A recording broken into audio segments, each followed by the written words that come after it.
Anda kita kaitkan juga dengan inflasi yang akan terjadi nanti apabila kedua komoditas yang mana juga menyangkut hajat hidup orang banyak ini naik. Apakah Anda juga melihat pemerintah tidak bisa hanya memberikan subsidi saja di sana atau bagi-bagi beras atau dengan harga murah, sembako dan lain-lain terkait hal ini? Apa kiranya yang Anda harapkan sehingga memang tidak akan meningkatkan angka inflasi yang mana juga biasanya terjadi di akhir tahun, Pak Bustanul?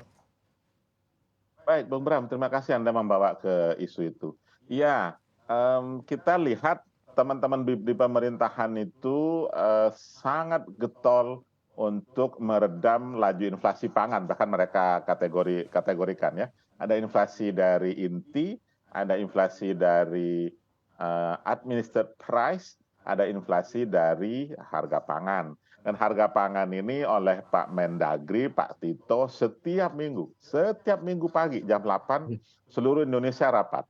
Melakukan langkah-langkah kalau sampai ada antisipasi harga yang sangat melonjak berlebihan. Oke, fine. Kita ambil di hilir seperti itu. Tapi saya usul, di hulu juga perlu digenjot juga dong ya.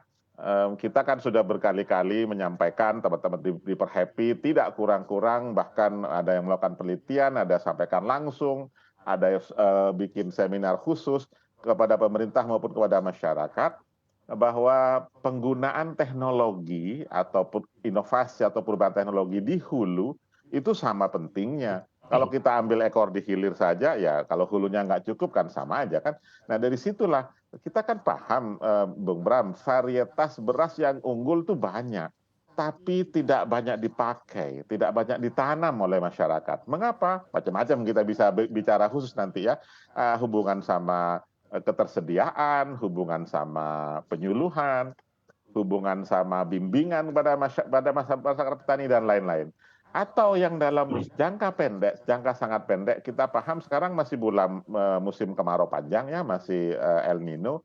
Nah, pemanfaatan lahan-lahan rawa, lahan-lahan lebak yang memang masih ada air, atau bahkan pemompaan air khusus di situ, supaya yang tanam 3 kali atau tanam 2 kali bisa jadi 3 kali, atau yang tanam sekali bisa jadi 2 kali. Jadi pemerintah perlu putar otak juga menyediakan fasilitas infrastruktur bagi petani agar sampai mereka tidak gagal panen. Itu saya pikir ya yang juga krusial di hulu. Hilir fine, kita sudah apresiasi untuk pengendalian inflasi 3% plus 1 itu kan, supaya masih ada di rentang itu. Dan kalau hulunya tidak digarap, ya hilir bisa kelabakan juga. Kira-kira gitu, Bung Bram. Oke, baik. Kalau dari Anda, Pak Yadi, seperti apa tanggapannya yang kiranya juga apabila harga gula naik ini juga berkontribusi positif tentunya terhadap kenaikan inflasi? Silakan, Pak Yadi. Betul. Jadi memang khususnya di level-level teman-teman yang di bawah, di middle low ya, itu memang kenaikan harga beras, kenaikan harga gula ini sangat memberatkan mereka, sangat memberatkan mereka. Dan kita memahami itu, dan secara otomatis itu inflasi itu berpengaruh pada termasuk produk-produk makanan kan ya, makanan. Karena banyak produk-produk makanan, minuman yang berbasis juga atau katakan ada pemanisnya.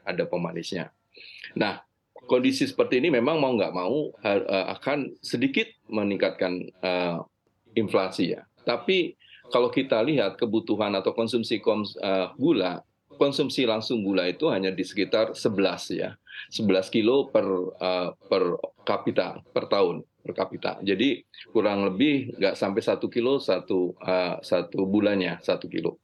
Jadi sebetulnya katakanlah kenaikan 2.000 Rp3.000 per bulan ya itu tidak terlalu signifikan. Artinya kalau mungkin dengan data-data mungkin 0,0 ya, 0,0% peran gula terhadap inflasi.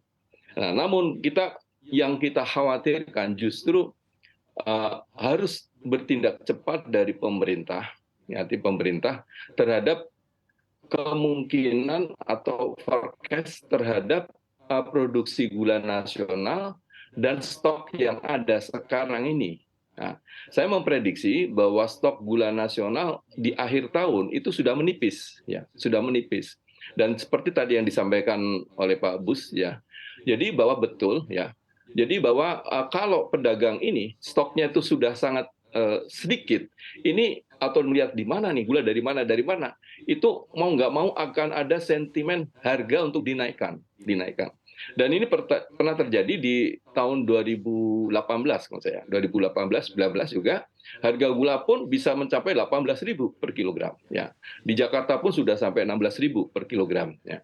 Nah, ini hal-hal semacam ini harus segera diantisipasi dengan impor dalam waktu nggak usah terlalu banyak-banyak, tapi paling tidak untuk pengaman bisa ditugaskan kepada BUMN atau siapapun ya, atau penugasan. Karena apa, kalau kita hanya mengandalkan dari importir ya, yang masih berpikir nanti akan rugi atau katakan masih ya kalau dia impor banyak nanti tahu-tahu harganya turun, nah ada risiko-risiko. Tapi kan risiko kita adalah nasional, kebutuhan nasional, sehingga menurut saya sendiri sebaiknya ada penugasan dari pemerintah kepada katakanlah BUMN ya, perusahaan-perusahaan BUMN untuk mengimpor entah itu Bulog, entah itu ID Food atau yang lain, untuk segera mengimpor. Karena apa? Tetap kita harus stok paling tidak di akhir tahun itu punya 1,4 sampai 1,5 juta ton. Kalau ini kita perkirakan di bawah 1 juta nanti. Akhir tahun itu mungkin hanya sekitar 0,8, 0,9 juta ton. Dan ini akan meresahkan pedagang dan itu akan berdampak pada harga gula. Saya kira itu. Oke.